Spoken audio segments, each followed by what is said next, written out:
Vali ülevalt paneelilt nool alla, ost, ja sa näed, et siin on aruandvate isikute kuluaruanded ja natuke allpool on püsiandmed, kus on aruandvad isikud. Lähme sinna. Mina juba täitsin ära.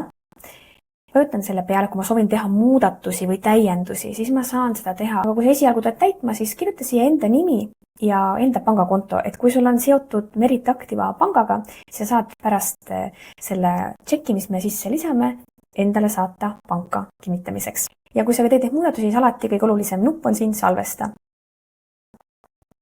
Ja vali nüüd aruandete isikute kuluaruanded. Uus kuluaruanne. Nüüd on meil juba olemas aruandev isik. Ma vajutan selle peale. Lisa siia paremale see arve, mida sa hakkad sisestama. Lisasin tšeki peale käsitsi, et raamatupidaja Triin Pärn OÜ, et see on minu ettevõttega seotud tšekk. Ja siit alt ma näen, et kuupäev on 22.03.